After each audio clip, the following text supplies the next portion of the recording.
오늘 하나님께서 사라라고 하는 사람의 그 연수를 이렇게 보여주셨습니다. 사람마다 사는 것과 또 죽는 것이 다 다르고 우리가 얼마를 살아갈지 알지 못합니다. 그러나 오늘 하루를 살아가는 이 시간 가운데 하나님께 보여주시는 행복의 마음이 또 예배의 마음이 늘 충만할 수 있기를 원합니다. 아멘.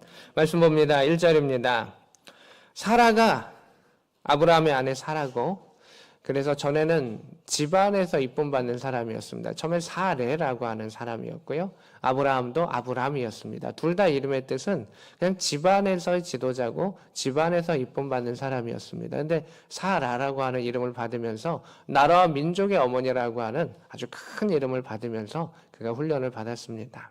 아브라함은 75세의 부름을 받았고 그는 65세의 부름을 받아서 이 두 사람이 이제 본토 친척 아비 집을 떠나서 가게 됩니다. 우리는 성경을 바라볼 때 아브라함만 생각할 때가 있어요. 아브라함, 이 사람이 잘 됐고 사라는 그의 아내고 잘 따라다녔어, 이렇게만 생각하고 있는데 성경은 그렇게 생각하지 않습니다. 성경은 사라도 믿음의 조상으로서 그 훈련을 잘 받은 사람이다 라고 이야기하고 있습니다. 성경에 많은 사람이 있습니다. 절반은 남자고 절반은 여자입니다. 수많은 사람이 있습니다. 여러분 질문하겠습니다. 맞추는 사람에게 선물 드리겠습니다. 자, 첫 번째 하나님 창조하셨던 아담과 아담의 배우자는 하와였습니다. 하와는 몇 살에 죽었을까요?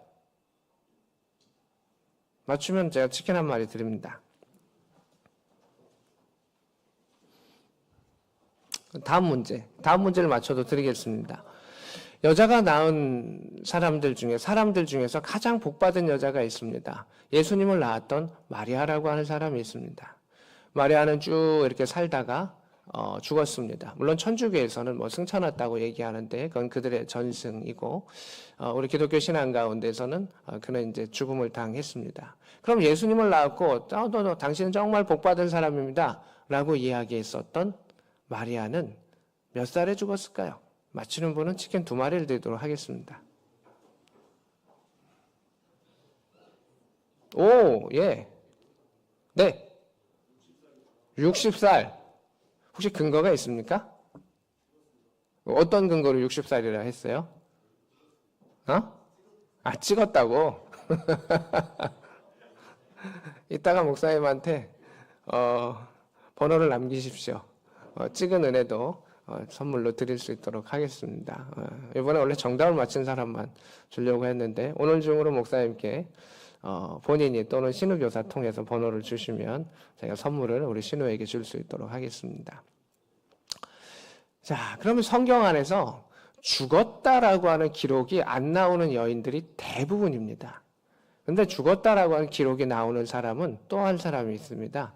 모세의 누이였던 미리암입니다. 이 사람은 선지자였기 때문에 그의 죽음, 아론의 죽음과 함께 아주 중요시하게 여깁니다. 여자들은 아예 죽었다라고 한 기록조차도 안 나오는 게 대부분인데 미리암은 죽었다라고 하는 기록이 나옵니다. 그럼 미리암은 몇 살에 죽었을까요? 너도 찍었다 그러려면 챗GPT가 얘기해봐. 87세. 그렇지. 그래서 AI가 거짓말을 많이 하는 거예요. 일단 아닙니다. 챗GPT가 무슨 근거로 했는지는 잘 모르겠는데 틀린 것도 많이 있죠. 그 사이에 검색을 했구나. 정성이 가득합니다. 그래 너도 내가 주도록 할게. 미리암의 죽음도 나타나지 않아요. 죽음도 나타나지 않습니다. 그런데 성경에서 유일하게 죽은 나이가 나온 사람이 있습니다. 누구겠습니까? 사라입니다. 인류 역사 가운데 절반은 여자고 그 수많은 사람이 있는데 딱 한 사람, 그의 죽은 나이에 대해서 이야기합니다. 아담의 죽은 나이 기록되어 있습니다. 아브라함의 죽은 나이 기록되어 있습니다. 남자들만의 그런 역사로 쭉 족보가 기록되는데 그 모든 족보 가운데 단 한 사람, 하와도 마리아도 선지자였던 미리암도 그 죽은 나이가 기록되지 않는데 단 한 사람의 나이가 기록되어 있습니다. 그것은 그 사람의 삶과 그 사람의 죽음이 그 믿음의 사람들의 후손들 가운데 첫 시작점이 되었기 때문에 하와조차도 기록되지 않았던 그 죽음의 나이가 기록되어 있습니다. 그 집안에도 중요한 일이었고 인류의 믿음의 역사 가운데도 참 중요한 나이, 그 사라의 나이가 있습니다. 사라가 죽었던 나이는 127세였었습니다. 사라가 잉태하고 이삭을 낳은 나이는 90세입니다. 그래서 사라는 25년 정도를 그 길을 떠나면서 수치와 어려움과 또 남편을 통해서 자신을 누이라고 이야기하면서 참 어려움을 많이 겪었고, 아이를 낳지 못하면서 어려움도 많이 겪었습니다. 그러나 90세에 이삭을 낳으면서 활짝 웃게 되었고 행복한 삶을 살게 되었고, 또 여호와 이레를 경험하면서 이제는 더 이상 그가 근심할 것이 없는 그 인생을 살아갑니다. 그래서 그는 한 37년에 이삭을 낳은 동안 한 37년 아주 행복한 인생의 절정을 살아갑니다. 고난의 길도 많았고 25년이라고 힘든 생활도 있었지만은 그 37년을 세상의 누구보다도 행복하게 아들을 키우면서 살아갑니다. 이제 그의 아들은 장성했습니다. 37살이라고 하는 그 나이 가운데 믿음 안에 잘 자랐습니다. 여호와 이레의 사건을 통해서 그 아버지의 그 칼을 받으며 하나님을 믿는 그 소년이 장성하게 되어가지고 너무나 아름답게 자랐었던 그 모습을 보게 됩니다. 그래서 여호와의 이레 사건 그 후에 사라가 죽을 때까지 성경은 단 한 절도 기록되어 있지 않습니다. 그는 너무나 하나님을 잘 믿었고 행복한 순간들을 경험했기 때문에 그것은 생략되어 있습니다. 그러면서 그 37년의 시간이 지난 후에 그 행복한 것을 다 누린 후에 드디어 사라는 하나님의 부름을 받습니다. 오늘 성경은 이야기합니다. 127세를 살았으니 곧 사라가 누린 횟수라. 하나님께서 주셨고 하나님께서 누리게 하셨고 하나님께서 살게 하셨던 그 나이는 127세. 그리고 37년이라고 하는 그 삶을 그가 행복하게 살았던 것을 보게 됩니다. 그의 믿음의 조상으로서의 그 삶의 누림의 횟수였었습니다. 그랬던 사람이 이제 죽음을 맞이하게 되었습니다. 2절입니다. 지금 아브라함과 사라는 어디 살고 있냐면 헤브론이라고 하는 그 지역에 살고 있습니다. 가나안 땅에 살고 있는데 헤브론에 살고 있었다라고 말하고 있고 그곳에서 죽었습니다. 아브라함이 들어가서라고 되어 있는데 지금 어디를 들어가냐면 사라가 지금 자신의 장막에 누워 있는 것이죠. 죽어서 누워 있는 것입니다. 그 아내의 장막으로 들어갑니다. 그 장막에서 누워 있는 사라를 위하여 슬퍼하며 애통하다가 이렇게 되어 있습니다. 이제 그의 죽음입니다. 여러분 가끔 장례식에 가면 이상한 소리 하는 사람들이 있습니다. 아, 천국 가셨으니 울지 마십시오. 뭐 이렇게 이야기하는 사람들이 있습니다. 근데 저는 그 말은 틀렸다라고 생각을 합니다. 성경에서 죽음을 맞이했을 때 그 순간에 빵긋빵긋 웃고 있는 사람은 존재하지 않습니다. 예수님도 나사라의 죽음 가운데 울으셨고요. 이별과 그 일들 가운데 성경은 다 동일하게 울고 있습니다. 그러면 성경에 기록되어 있는 아브라함은, 예수님은, 그것도 여기 있는 모든 믿음의 사람은 천국에 대한 소망이 없을 것일까요? 아브라함은 천국에 대한 소망이 없습니까? 믿음의 조상으로서 아브라함과 같은 큰 믿음을 가진 사람은 잘 존재하지 않을 만큼, 그냥 없다고 할 만큼 큰 훈련을 받았고 큰 믿음의 사람이었습니다. 그랬던 그도 사랑했던 이가 떠나갈 때 슬퍼하고 애통합니다. 슬퍼하고 애통하다라고 하는 단어는 이게 히브리어는 이게 강조가 되어 있고 다른 단어를 쓰고 있습니다. 우리나라는 이걸 섞어서 해석을 하고 있습니다. 어떤 것이냐면 너무 슬퍼가지고 가슴을 치면서 펑펑 웁니다. 소리내서 우는 것이 한 종류의 울음이고 또 하나의 울음은 무엇이냐면 너무 감정이 커서 막 흐느껴 우는데 그 소리가 밖으로 나오지 않을 만큼 흐느껴 우는 그 울음이 두 가지가 있는데 오늘 이 슬퍼하며 애통하다라고 하는 것은 그 두 가지의 눈물을 같이 이야기하고 있습니다. 때로는 소리내어서 가슴을 치면서 울고 있습니다. 때로는 감정이 너무 격해져가지고 그 울음조차도 밖으로 표현되지 않을 만큼 흐느끼고 있는 아브라함의 모습을 보게 됩니다. 애통하다가 아마 하루를, 이틀을, 3일을 장래하는 그 모든 동안 안에 그는 울었을 것입니다. 천국에 대한 소망이 없어서 우는 것인가? 그렇지 않습니다. 그 이별이라고 하는 거, 보지 못한다고 하는 거, 그것에 대한 아픔이 있는 것입니다. 당신 천국 갈 것이니 울지 마십시오. 이거는 아닌 겁니다. 그 잠시던 길던 그 이별의 순간은 누구에게나 아픈 것입니다. 그러나 아브라함이 애통하다가 3절에 보면 그 시신 앞에서 일어납니다. 그리고 사람들을 만나게 됩니다. 이게 차이가 있는 것입니다. 믿음의 사람은 부활의 신앙이 있고 천국에서 만나는 소망이 있기 때문에 다시금 일어나는 겁니다. 그래서 그 장례식이 의미가 있는 것이고 다시 본다라고 하는 소망이 있는 것이고 다시 만날 수 있는 소망이 있기 때문에 일어나서 그 장례를 준비하고 그 마무리를 행하며 다음 일을 할 수 있는 것. 이것이 바로 믿음의 사람의 결정적인 차이라고 하는 것입니다. 모든 사람은 이별을 합니다. 특별히 모든 이별은 죽음이라고 하는 이별을 갖고 있습니다. 여러분에게 저녁이라고는 좋은 소식도 있지만 또 그것 가운데 이제 서로 헤어짐의 일들이 있는 것처럼 우리 모든 사람은 죽음이라고 하는 이별을 갖게 되어 있습니다. 사람은 그것을 본능적으로 두려워합니다. 죄로 인해서 죽을 수밖에 없는 그 일들 가운데. 그런데 하나님을 믿는 자들 가운데서는 하나님이 다시 만나게 하는, 하나님 앞에 다시 만나게 하는 참 소망이 있기 때문에 그 눈물을 닦고, 그 펑펑 오는 눈물을 닦고 일어설 수 있는 것. 그 장례식 가운데 차이가 있는 것. 저도 많은 장례를 치릅니다.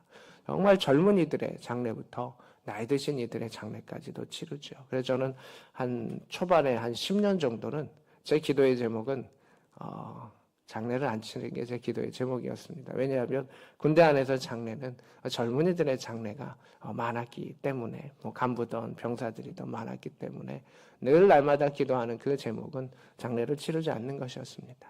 그런데 시간이 좀 지나면서 나이 드신 분들의 장례들 이렇게 치러보면서 장례라고 하는 것에 정말 눈물과 힘든 장례도 있지만 하나님께 주셨던 행복과 그 후손이 평안을 누리면서 그냥 빛이 확 비치는 것 같은 그런 장례도 경험하게 되면서 믿음의 사람을 부르시는, 믿음대로 살아가다가 부르시고 그 후손을 복되게 하시는 그런 아름다운 장례도 있구나라고 하는 생각을 갖게 되었습니다. 그러한 체험을 하게 되었습니다. 오늘 이 아브라함과 사라의 장례는, 이 아브라함이 치러지는 그 장례는 빛이 비치는 그러한 장례였을 것입니다. 믿음의 사람들의 떠남의 그 장례였었을 것입니다. 4절의 말씀을 보면 아브라함은 이렇게 이야기합니다. 나는 나그네요, 나는 거류하는 자입니다. 지금 아브라함은요, 위치가 상당히 높아져 있습니다.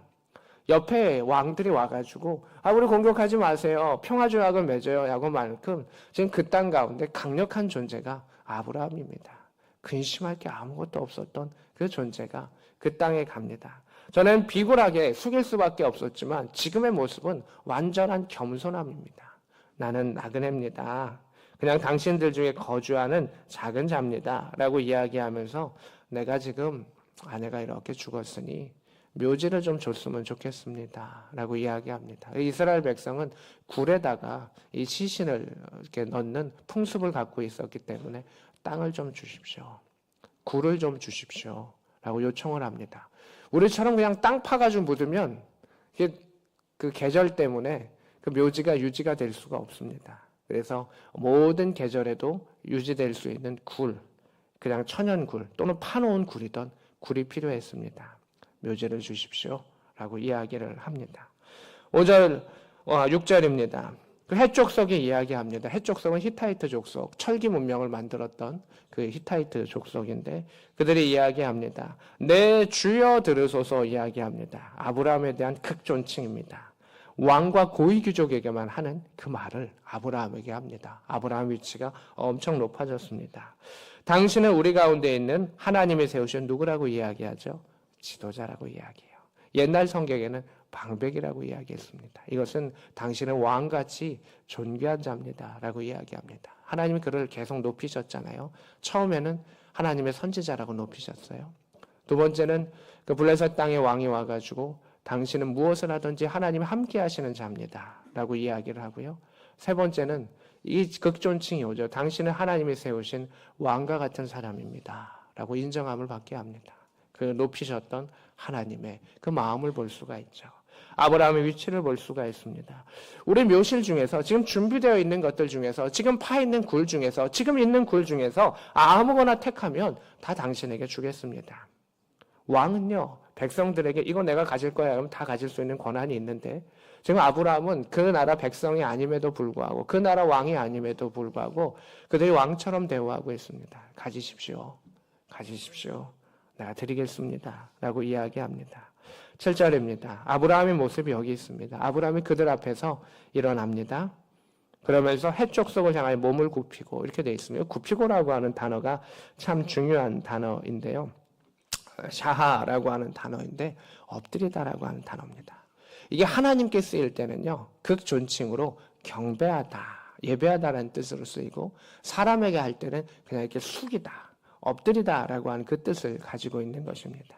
그들에게 엎드립니다. 당신은 왕 같은 사람입니다 라고 말하는데 오늘 본문에 계속 아브라함은 그들을 향해 엎드리고 엎드립니다.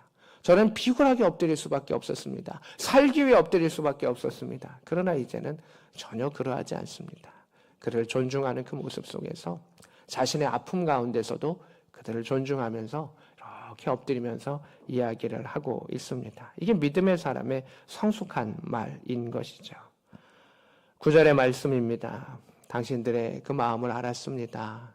그러면 그 에브론이라고 하는 사람이 있는데 그의 밭 끝에 막벨라 굴이 있습니다. 그 굴을 내게 주시면 내가 장례하겠습니다. 라고 이야기합니다.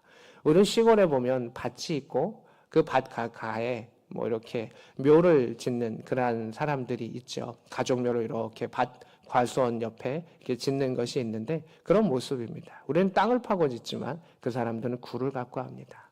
이 막벨라라고 하는 뜻은 지명이기도 하지만 이중에라고 하는 의미도 갖고 있습니다. 아마 막벨라는 굴이 하나로 되어 있는 뻥 뚫린 굴이 아니라 양쪽으로 갈라지거나 겹으로 되어 있는 그런 굴일 것입니다. 그 굴 가운데 나중에 이게 가족묘가 되어서 사라가 묻히고 아브라함이 묻히고 그 다음에 그의 이삭이 묻히고 야곱이 묻히고 대대로 묻히는 가족묘, 큰 묘를 얻게 되는 그 막벨라라고 하는 이중의 겹의 두 겹의 의미를 갖고 있는 그 동굴을 얻게 됩니다. 그러면서 이야기합니다. 내가 충분히 이 대가를 주겠습니다. 라고 이야기합니다. 당신들은 거저 주겠다고 하지만 내가 대가를 치르고 이것을 얻겠습니다. 정중하면서도 결코 꽁으로 넘어가려고 하지 않았었던 아브라함의 그 모습을 보게 됩니다. 그러면서 이야기를 합니다. 11절입니다. 그 밭주인이 이야기합니다. 그 밭도 당신에게 주겠습니다. 동굴을 달라고 했지만 밭도 당신에게 주겠습니다. 굴도 당신의 것입니다. 각 얼마든지 드리겠습니다. 라고 이야기합니다. 12절입니다. 아브라함이 다시금 엎드립니다. 정중하게 이야기합니다. 그 밭값이 얼마인지 그 굴값이 얼마인지 이야기하십시오. 당신은 거저 주려고 했지만 내가 그 값을 치르겠습니다. 13절입니다. 그 값을 줄 터이니 내가 거기서 장례를 치르게 해주십시오. 라고 이야기합니다. 16절입니다. 에브론이 말한 대로 상인이 통용하는 은 400세가를 당시에 공용되고 있는 그 돈을 충분하게 주어서 장례를 치르게 되었다라고 하는 그 일들이 있습니다. 오늘 보면 이 사라의 죽음에 대해서도 많이 강조하고 있지만 땅을 사는 절차를 지금 이 성경은 계속 이야기하고 있습니다. 왜 이 계약의 절차를 긴 문장을 할애해서 이렇게 했을까요? 사라의 죽음을 통해서 믿음의 조상의 그 죽음을 통해서 하나님께서는 그 후손들에게 영원히 주시는 이정표와 같은 행동이기 때문에 이 말씀이 계속되고 있는 것입니다. 그리고 이 헤브론 땅은 나중에 유다의 중심 땅이 되게 되고 이 헤브론 땅은 예루살렘을 포함한 넓은 지역 가운데 그 중심의 땅이 되고 갈렙이 와서 이 산지를 내게 주소요라고 하는 그 땅이 되어서 지금 아브라함의 이 행위는 깃발을 꽂는 행동입니다. 무덤 하나 그리고 밭 하나를 샀지만 하나님께서는 그 점을 찍음을 통해 가지고 그것이 놀랍도록 확장되게 하셨던 하나님의 역사를 보게 됩니다. 한 사람이 한 가정이 믿음 안에서 이렇게 선택받고 나아갔지만 하나님께서는 그것을 한 점으로 만들지 아니하시고 온 우주의 역사로 인류 구원의 역사로 바꾸셨던 그 아버지 하나님의 그 마음과 그 계획을 표현하기 위해서 오늘 성경은 그의 죽음과 그 쭉 퍼져가는 그 과정을, 그 계약의 과정을 정확하게 이야기하고 있습니다. 19절입니다. 그 후에, 18절입니다. 성문에 들어온 모든 획족이 보는 대로 아브라함의 소유로 어떻게 됐죠? 확정되었다라고 이야기를 하고 있습니다. 그리고 저기에 장래되었고 20절입니다. 아브라함이 매장할 소유로 또 어떻게 되었죠? 확정되었다. 여기서 두 번이나 강조되죠. 중요한 게 뭡니까? 확정되다는요. 쿰이라고 하는 단어입니다. 세우셨다는 겁니다. 하나님께서 그것을 확정하셨다. 하나님께서 그들의 소유로 주셨다. 그 작은 땅을 주셨지만 앞으로 그 이스라엘의 모든 땅을 주시고 온 우주를 허락하셨던 하나님의 역사가 한 가정의 믿음의 일들로 하나님은 허락하셨다라고 성경은 우리에게 가르쳐주고 있습니다. 사라는 하나님의 부르심 가운데 아브라함과 함께 그 길을 걸어갔습니다. 그저 아브라함이 잘하여서 그렇게 한 것이 아니라 그도 많은 훈련을 받았고 연단을 받았고 많은 눈물이 있었습니다. 그리고 하나님께서는 그의 수치를 씻어주시며 이삭을 주시면서 활짝 웃게 하시며 그의 노년을 정말 기쁨 가운데 은혜 가운데 37년의 삶을 그 나머지 뒷부분을 행복하게 하셨고 그리고 그 땅을 주시면서 앞으로 그 후손들이 대대로 믿음 안에 살아갈 것을 언약하셨던 은혜의 하나님을 바라봅니다. 그가 헌신했던 시간은 25년의 시간이었습니다. 그러나 하나님은 그 시간에 더 많은 시간을 누리게 하셨고 후손과 대대와 영혼까지도 복을 주셨던 그 하나님의 복을 보게 됩니다.